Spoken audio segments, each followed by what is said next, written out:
you through the process. Sure. So, can you start with briefing your current role and how many years of experience do you have? What are tech stacks you have worked on? Yeah, so currently, basically, I am working with Cisco on the client location.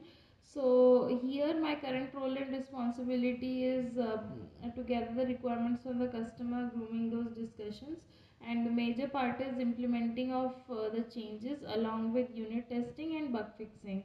If you talk about, so I have been working into this project since the past 2 years. And if you talk about the current technology stack, so I've been working into microservice based architecture where almost all the services are there into Spring Boot itself. And apart from this, for the inter-service communication part, we are using Kafka, and we also have certain REST APIs exposed in couple of services which are actually hit from the front end. Apart from this, we have we do have we actually test and deploy our things on Docker. For that we are using Docker container based environment, and for the versioning tool we are using Git and Jenkins for the build pipeline purpose. On the database side we are using NoSQL DB, which is MongoDB. Yeah, and I have actually 5 years of experience in total, majorly onto Spring Boot itself. Prior to this, I was working with Wipro on a healthcare domain product where customers can actually enroll themselves into different healthcare based benefits. That was also there into Spring Boot itself. Nice, Mansi. So Mansi will begin like we'll take some discussion on core Java, then to Spring, then other fundamentals, Sure. right? So Mansi, just curious, like your CV says you have 10 years of experience. No, Uh, actually, I have 5 years of experience. Uh, okay. Am I looking at the wrong CV? I'm really not sure. Wait a second. even I saw that thing right now. It's showing 10 years. Might be have done some typo over there, Mansi, or some Okay. mistake over there.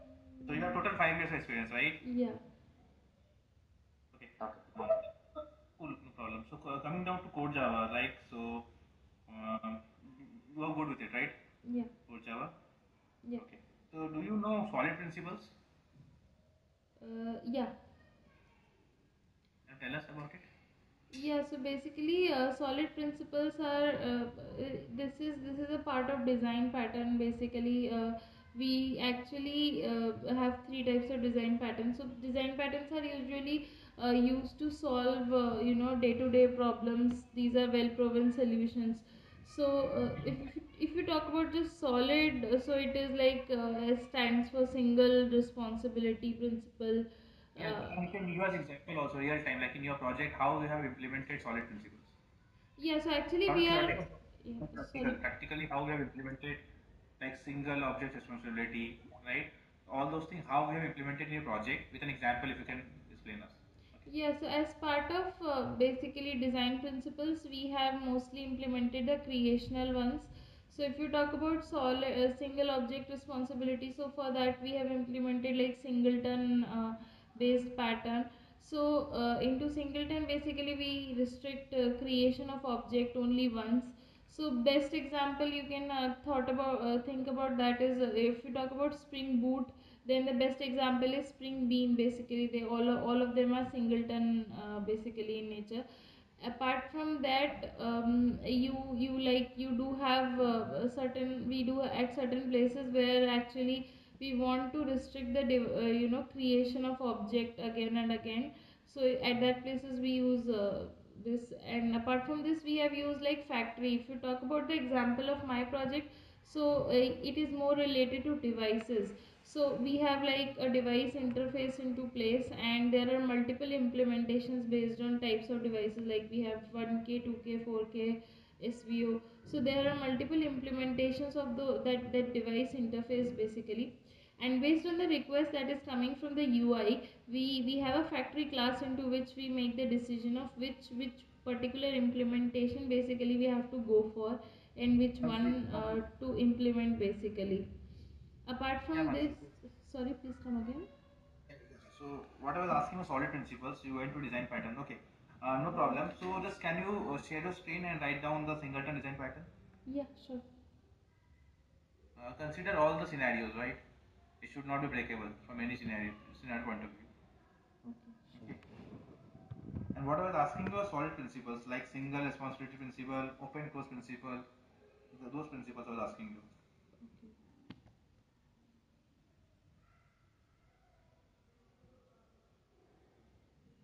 So explain us like why you are using what features in while writing down the singleton design pattern code. Okay. Okay, sure. Mm. So, like for this, I have, for example, a class. The screen. Sanjay, can you see her screen? I don't think I am able to see. Okay. Is it? Sanjay? Let Let me just share once again.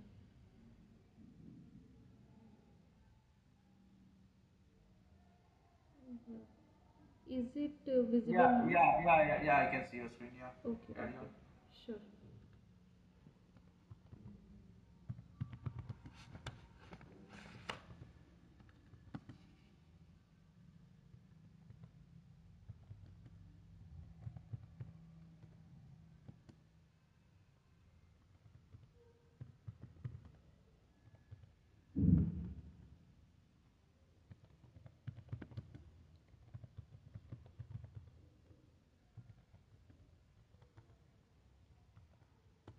So basically, the constructor also has to be private so that basically we are not able to create an instance of it.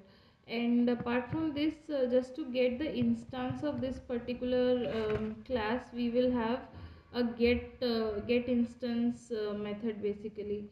So it will be, we can keep it synchronized for multiple thread scenario basically.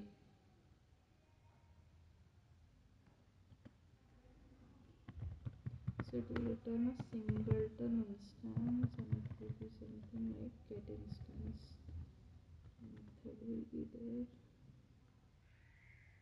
something like this. See, right?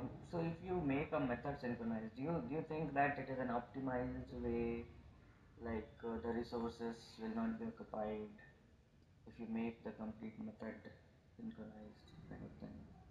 Okay, in that case maybe we can use the double check implementation as well, like Why do we use implementation? sorry, please come again.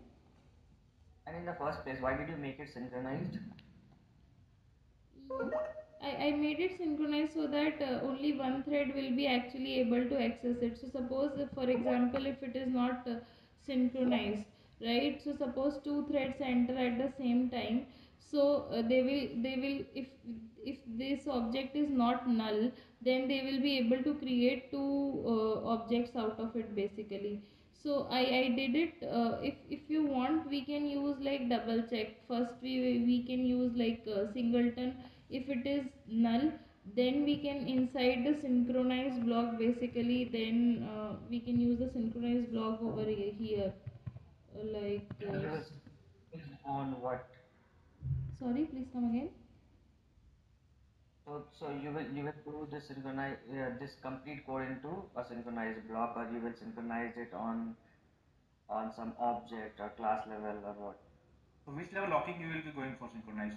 Class level, object level, which level locking? Yeah, we will do object level locking basically. And which object will you use? Yeah, we Will you be can. help? Sorry, please come again. No, sorry. You can carry on. Yeah. Yeah, we can use this synchronized singleton object basically for locking purpose. Object or class? You will go for class level locking or object level locking. What is the So difference? Tell me. sorry. So in class level locking, basically the entire thing is locked. Whereas suppose you have two objects inside this singleton class, so both of them will be locked. Whereas if you have like multiple objects, then in that case you can use object level locking. If your thread is actually updating on one particular is actually using one particular object, so I think in this case we can use the class level lock using But you this told but you told singleton. object level locking. uh, Sorry, I actually said that by mistake. So we will have something like this. Basically, we will have the class level lock. So if suppose some Suppose thread, if I want to lock it on a object level, what will we write instead of singleton dot class?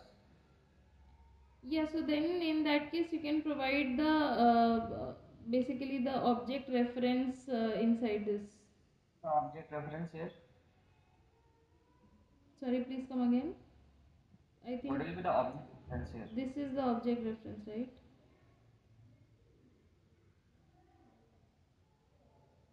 Okay. Carry Single. on, Mansi. Yeah. How do you refer an object inside any function? Like we can also do something like this. We can use this as well in place of that. Fine. Go ahead. So class level locking you will place instead of this, and now go ahead. What else you will do?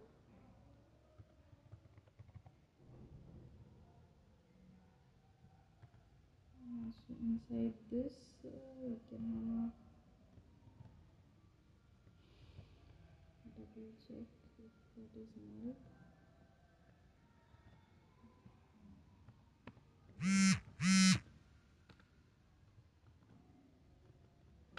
Eager loading or lazy loading? What you are doing right now? So I think lazy loading. I am actually not very much sure the difference between the two, but I think this is lazy loading. Eager loading must be something that is loaded as soon as the application is up and Yeah. running. Lazy will be something that whenever it is required, then basically it is loaded.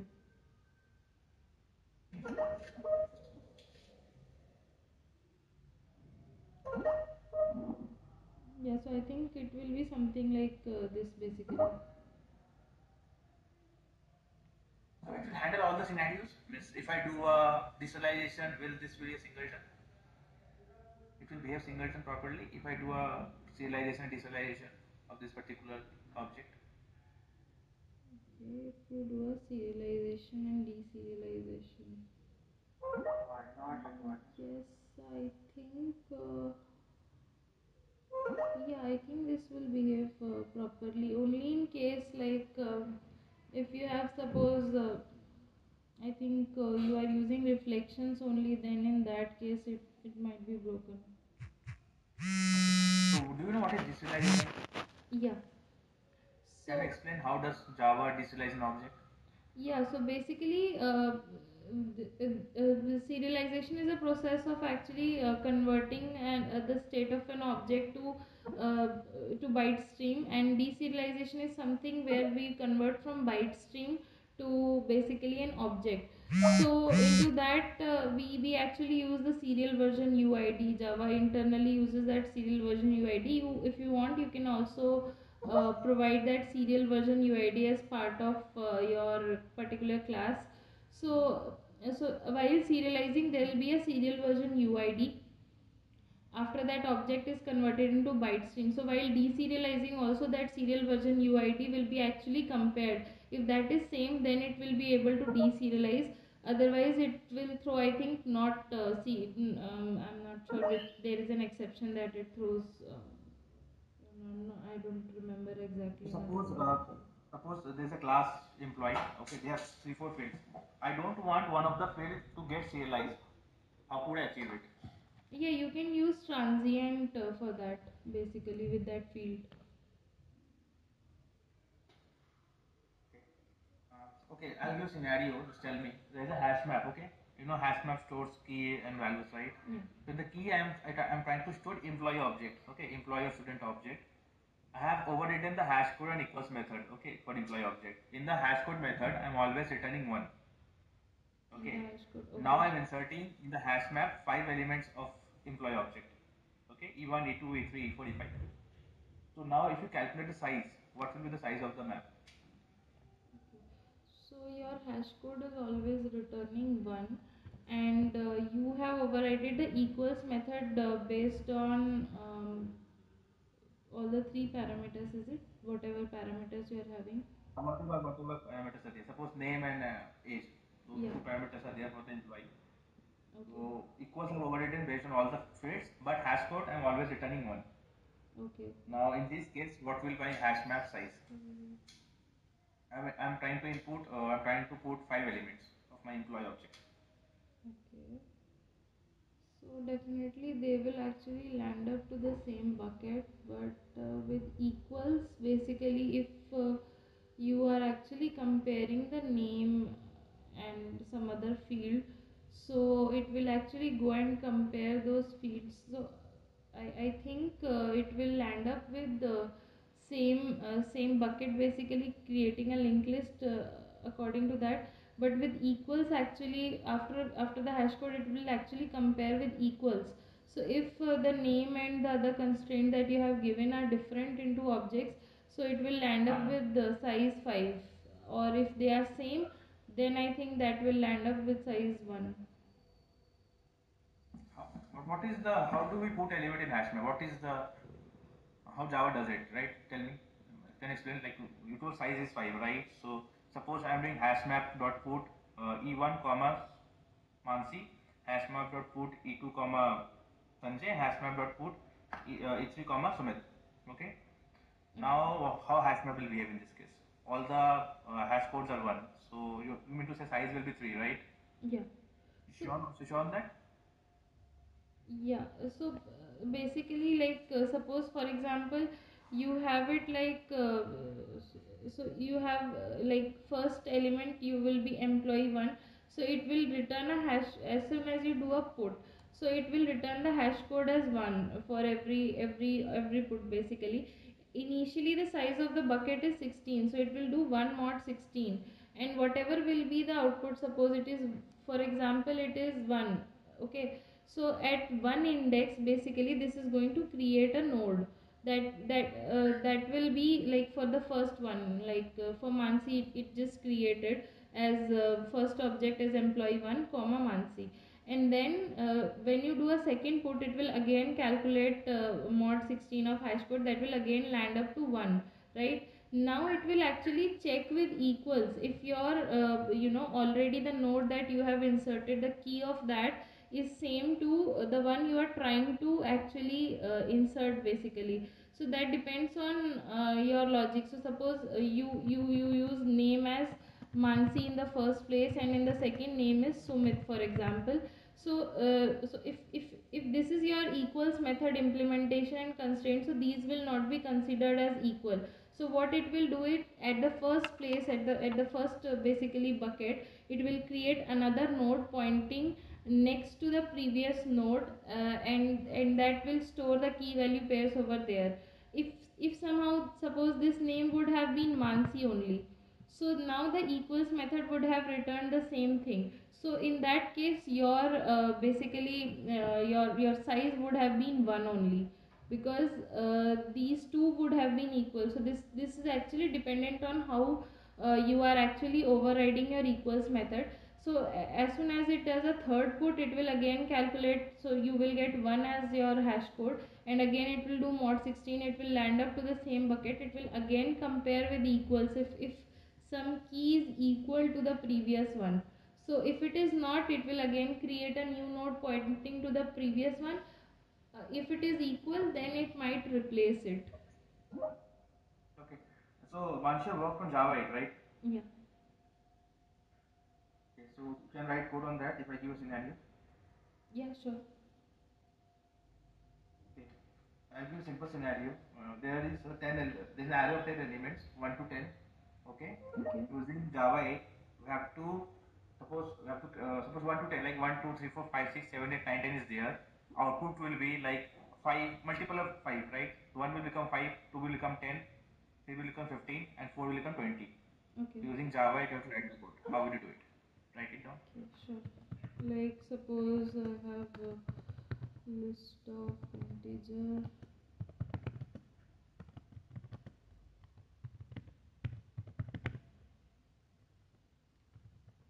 like this. Suppose I have 10 elements into it, right? We just add 10 elements. Post that I will have something like list dot it will be okay. You want okay.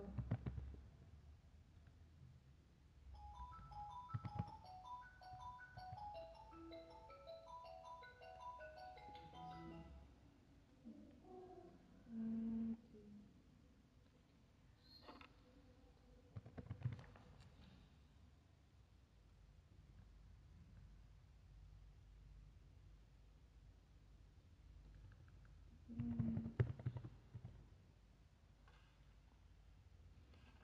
yeah, we can use map itself. Suppose I have like n and I do a n into 5 and then I do a collect test dot something like this.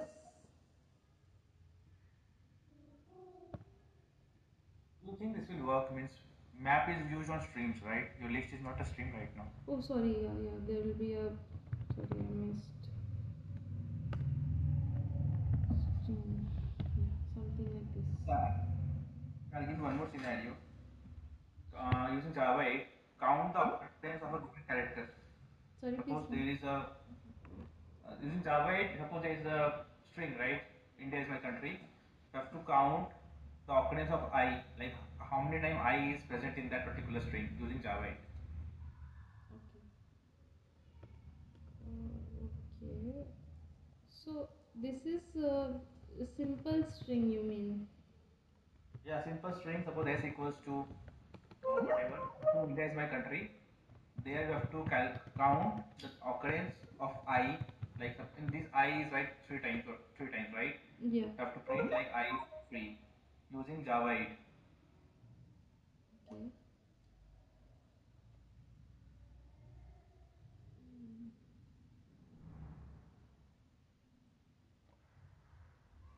So this using Java 8.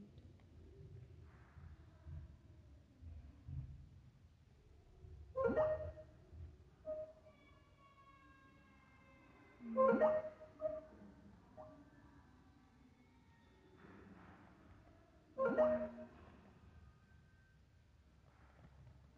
So stream is not actually going to work on string type, right? Shall I Sure. just yeah, it is actually used with collections. We can convert using method called cats. Cats is a method in Java 8 which can convert string to character array. Then you can calculate. Okay. Uh, During this point, you worked on exceptions, right? Yeah.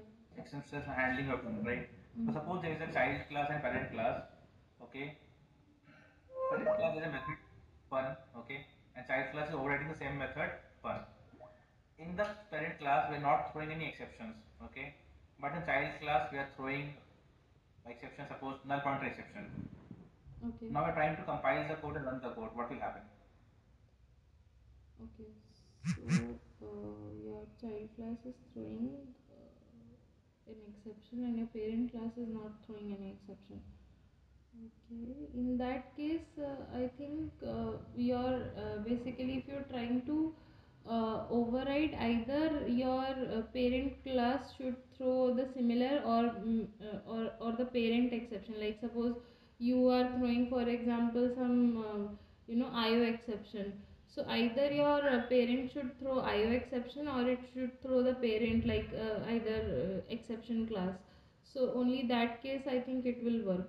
But my child class is throwing null pointer exception or arithmetic exception. In that Okay. case, Okay, so that is it's an basically a unchecked exception. runtime exception. Sorry, please come again.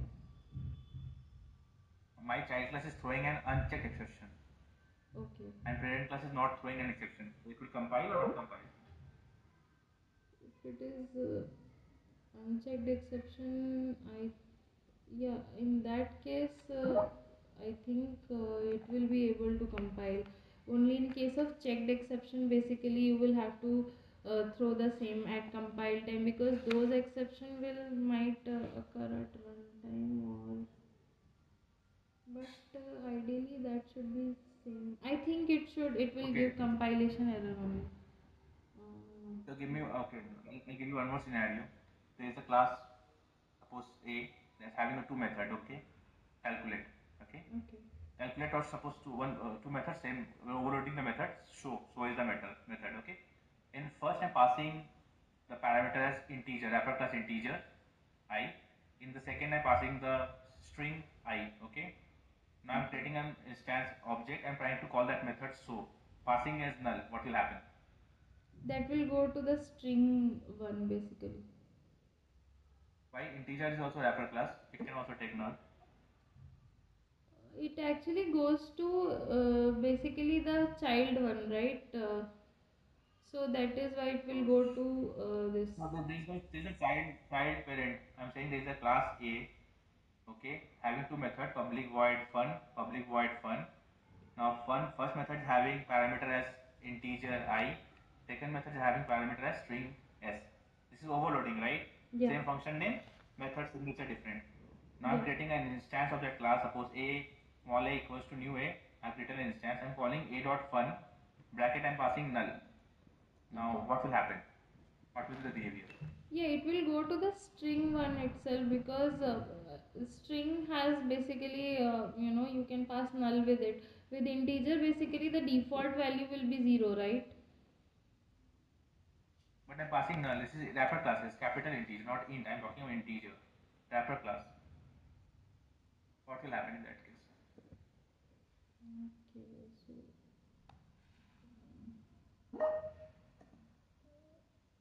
wrapper Yes, class. leave it. Leave it. Uh, so it will give a compile time error. Okay, because it's not able to find out which function to call because both can accept null.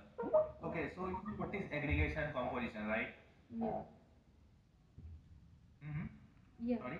Yeah, so with Yeah. aggregation, basically, aggregation is something like, suppose you have it is a has a relationship basically into like, suppose for example you have an employee class, inside which suppose employee has an address, and you have a separate like address class, so you can actually have a has a relationship with employee to address. So inside the employee class you can actually provide this address basically, which will actually refer to that particular address. So this is aggregation, basically having a has a relationship. And if you talk about composition, so that is something like you can say like I have multiple kind of, you can say, implementations. And then composition is basically creating out of all the implementations, basically you are actually having one single parent, you can say one composite implementation of that. Out of certain different classes, you have a parent class into which all those classes are actually uh, So, composing Mansi, that particular thing. is composition and aggregation both have a relationship? Yeah. Yeah. So, what is the basic difference? Which one is stronger? Yeah, so okay, which one is stronger? You can say aggregation will be actually counting to that. Can you give I a scenario between two? Yeah. I think composition will actually be better than aggregation, because in compo. There is no better better here. The only thing is like what a scenario is given to you and how you will replicate or how you will actually substantiate that scenario into your coding thing, right? So like when do we use composition and when do we use aggregation? If both are has a relationship. Okay. So I think aggregation is actually used when you like Suppose, as I mentioned, like suppose you have an employee that has a relationship with this particular, address or something like that. However, with composition, like suppose, for example, I have suppose for example I have a company, I have a company. Sumansi, can you write a code and explain how composition and aggregation are different? Yeah, sure. Two examples. Yeah. Yeah, sure.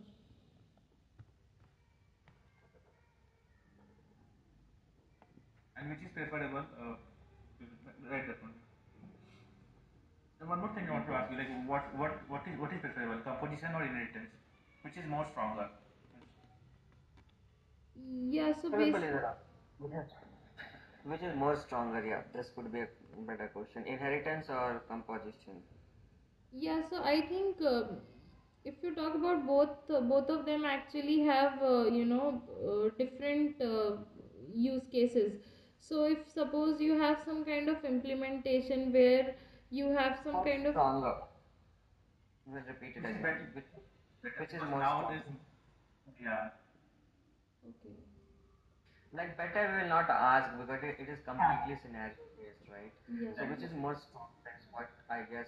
So this is a kind of what? Like first we'll go with that, right? What kind of things are this? Like when we talk about inheritance or composition or aggregation, what are these things? So basically, this is you can say it is a kind of a linking, or you can say relationship Relationship. between different kind of objects. Basically, if you talk Correct. about these three So concepts. like relationships could be of what type? Like tell me the types of relationship that you know in general. Yeah, so basically, two type of relationships like ISA and HASA. So ISA basically inheritance, where you have a parent class and you can have multiple child classes. Got it, And got it, got it, got it, got it, got it. So is a, has a, and uses a. There are three kind of relationships, right? okay, Right? There are three kind of relationships: is a, has a, and uses a. So generally, when we talk about oops, right? Just to give things background context, right? Generally, when we talk about oops, what we do is the real time object scenarios we map it into our coding, right? So for example, if we have some real time scenario saying car is a vehicle, right? So there's a is a relationship between car and a vehicle. So yeah, how do we map it into our coding is through inheritance, yeah, correct? yeah, Right? Now suppose if I say similarly when you say has a, there is two type of things that you can think in a has a relationship. One is composition and one is aggregation. Okay. yeah, So when we talk about aggregation, for example, when you said this, right, student or employee has a address. You cannot say employee is a address or address is a employee, correct? You can always say employee has a address, correct? yeah, Right? So this kind of relationship can be achieved through aggregation, like what you told, right? yeah, Right? Right? So for achieving aggregation, like for achieving that has a relationship, the thing is aggregation, and this is how you code aggregation that you will show. Similarly, composition is also a kind of has a relationship. yeah, So just code for aggregation, and then we'll talk about composition, and then we'll see like which one is stronger yeah, and why we say that it is. Right? sure.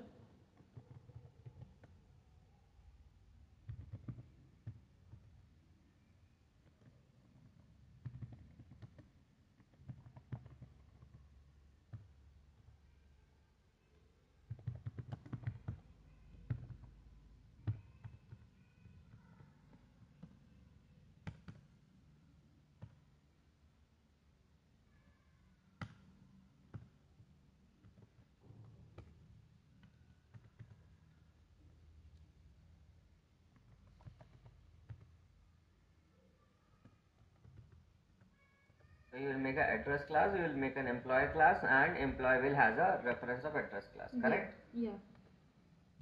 Okay, now come to composition. Do you have an idea of composition? What it looks like? Uh, yes.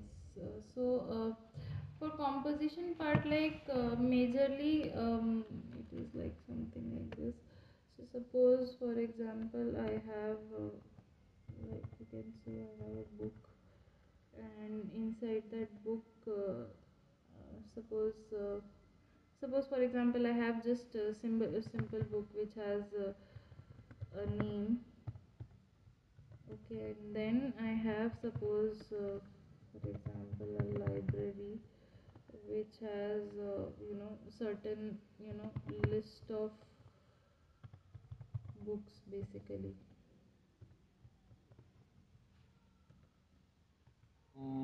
See, here is where you're going it wrong, I guess. Yeah. So generally, what happens is composition is also a kind of composition is also a kind of has a relationship, right? So think about a general scenario. Like OOPS is all about mapping general scenario to your coding, right? Yeah, yeah. So think about can you say uh, library has books Yes. in your example? Yeah. So tell me, if library is not there, should book exist? So in has a relationship, there is always a container and contained relationship, right? Yeah. There will be a container class which will contain a class which is called a contained class, correct? Yes. So say me this: if library is not there, should the book exist? Or think like this: wall has windows. If wall doesn't exist, will the window exist? No. Or think like this: college has departments. Yeah. So if a scenario comes to us where we see that if the main class is not existing, the child class, like the contained class, will not exist. Okay. Yeah. Okay, so that is composition. In like if you come across a scenario, for example, your first scenario of aggregation, first we'll talk about, right? So suppose if employee class is deleted, address class still persists, correct? Yes. Yes. So in your maybe in your system, this address class could be used. There's another instance of the employee could be there. That employee could be a customer also, and the same address class is getting referred in customer class as well. So that scenario is of aggregation, like where a class could be referred at n places, and that strong bonding is not there between employee and address class. So that if employee class gets deleted, address class still persists. So this is not that stronger. Okay, Yeah. but when you think about composition, what kind of relationship you think is, if your container class gets deleted, then the contained class will have no existence. Okay, Yeah. college has departments. Okay, so there will be a college class, there will be a department class, and if college doesn't exist, department will not exist. This kind of scenario is composition. How will you code it? Yeah. So if you're talking about, you want college and department part, right? So we may have something like, suppose I have a call. So wouldn't it be similar, like if suppose I have a college, and that will obviously have, suppose for example, a list of departments like this, and there will be a department basically. There will be departments which will have their own information. But tell me, if college gets deleted, will the department get deleted here? No. So can we So have a you have to inner class for this? no, no, you have to plan in a way like you will not be able to construct department object if college is not been created. You have to plan in that way. Okay. Think in the perspective of object. We will not be able to see if department of if class object is not created, college object is not created. You cannot create department objects. In that way, you have to think about it. There should not be an The one existence of department if there is no college. Yeah. So one one way you are maybe one way you are right. One way you are right that if you make department as a nested class, then also it could be achievable. yes.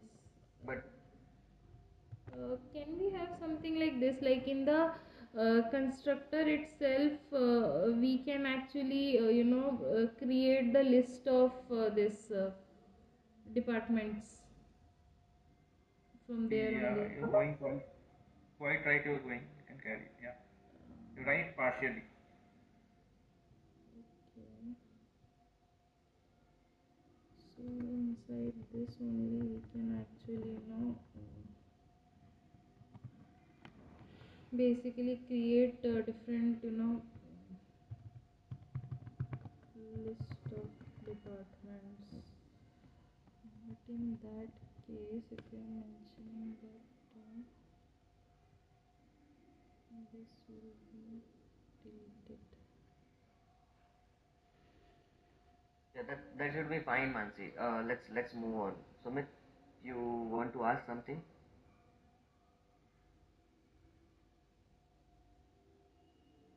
No? Sumit,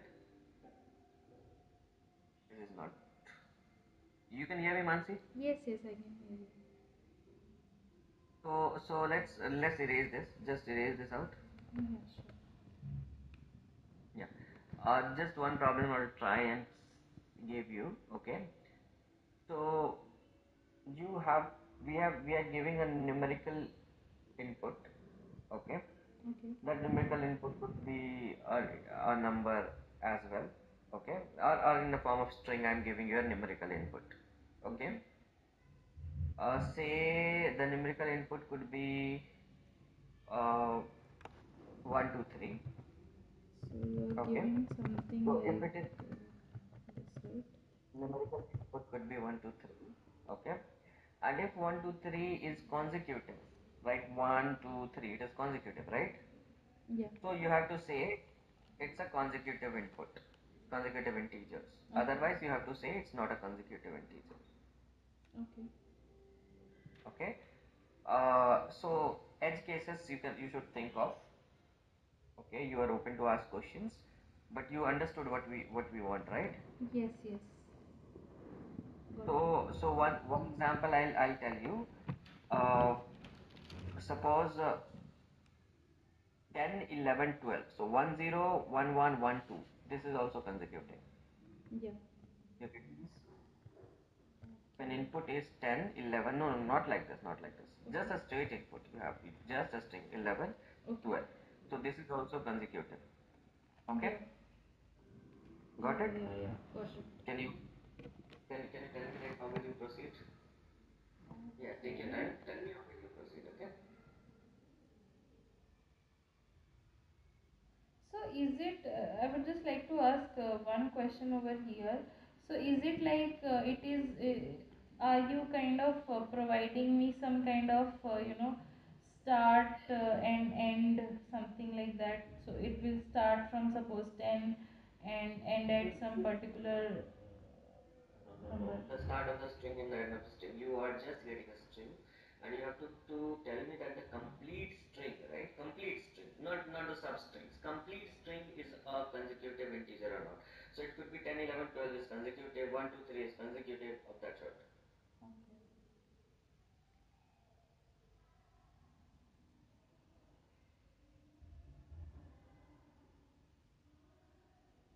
I mean, I was thinking with this, suppose we get something like this, so we can actually have like int number. Okay, that will also not be possible.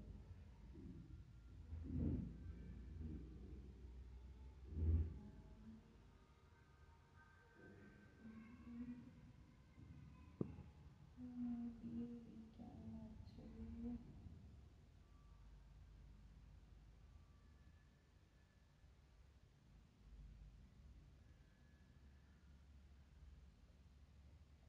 Maybe we can have some kind of character. Sorry, not character. Yeah, character array like char equal to character array, and then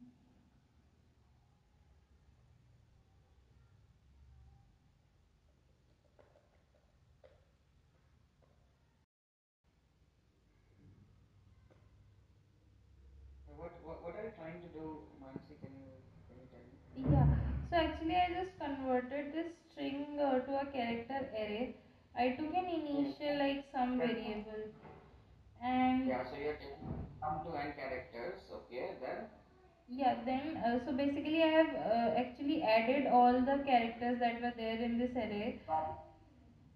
taken some to n numbers, and then Yeah, I'm actually taking the last number basically of that character array using this.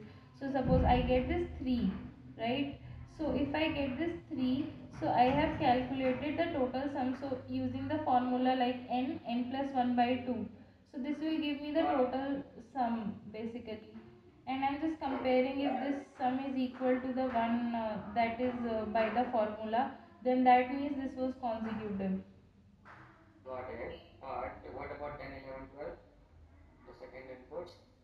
Yeah, in that case, basically, for this, So see, keep consecutive in one case, like in a single character case, is not that difficult. You can just go on adding one and one, and if the array ends, it is like if you reach to the length of the array, it will be done, right?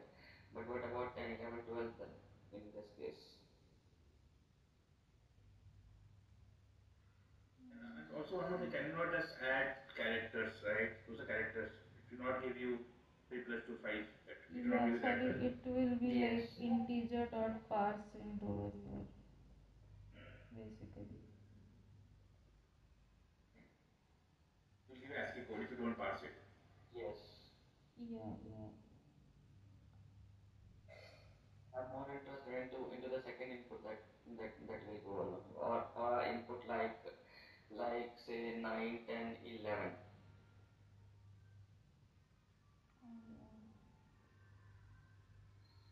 For this, actually,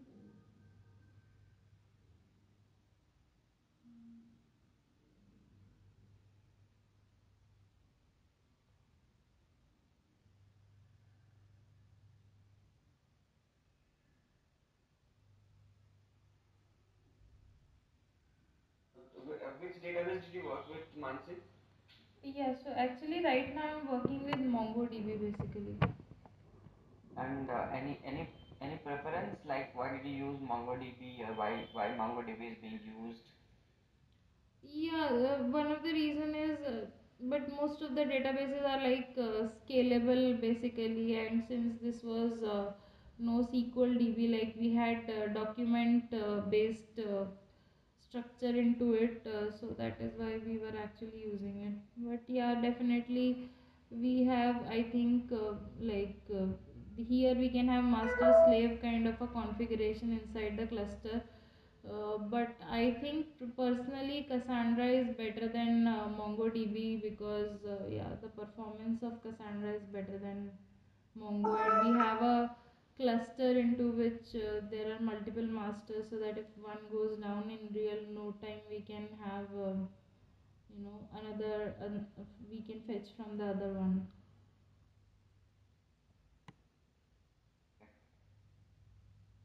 Uh, so, how good are you at queries then? Actually, honestly speaking, we are here using like repository, mostly like Mongo repository, and even in Cassandra we have like Cassandra repository. But yeah, I am actually I won't say very good, but yeah, for custom queries that we have to write, we actually usually use @query for writing some of the custom queries basically, but not very much I have done into it. But yeah, basics I have to do.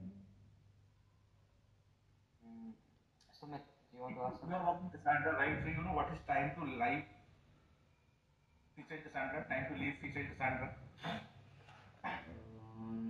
No, So were you actually. part of creating the scheme or the configuration in Cassandra, or just you were querying the Cassandra? Means, were you involved while creating the Cassandra configuration of the No, key space and all? no, actually we were just involved with querying the Cassandra using the repository itself. Okay. So you have worked on Spring Boot, right? So then tell us like how do you suppose you are doing auto configuration, right? So you have to exclude few of the configuration. How do Okay. you do that thing? Yeah, so Spring Boot when you do Spring, yeah. yeah. Yeah, so That for type. that, basically on the application class itself, we can provide at the enable auto configuration, and inside the round brackets, basically as a part of parameter, we can provide exclude equals to, and in basically curly braces, you can provide the number of configurations you actually want to exclude as part of that. Okay, you know what is Spring Profile? Yeah. How do So you profile those things in your project? yeah, so with profiling, basically like we have, for example, application dot properties file, and we want different profiles into dev and prod. So for example, I have a different application dev dot properties and application prod dot properties. So inside your application dot properties file, you can provide Spring Active profile. So into that you can provide either dev or prod, or if even you have some other profile. So using that, actually you can provide the profile that you want to actually use as part of your properties.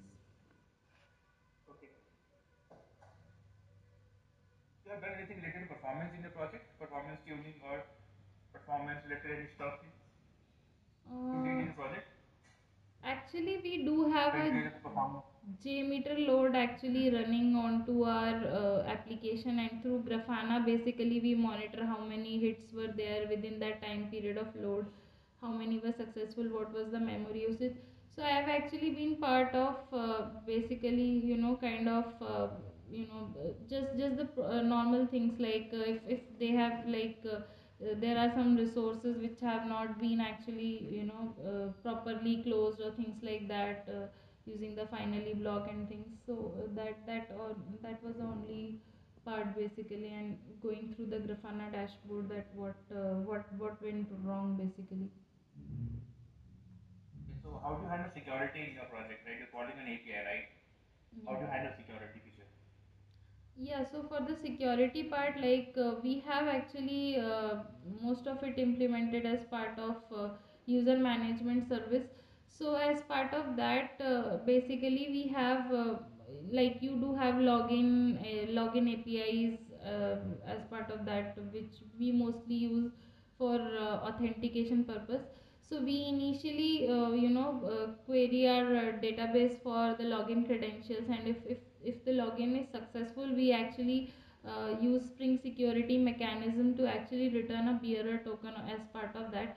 And with every request we have that we validate using that same bearer token itself. Okay. Yes, Sanjay, so you want to ask any other questions? No, no, no, Sumit, I'm good. Also good. Yeah, so we'll be online, Mansi, for a moment. We'll connect back. Sure. Yeah.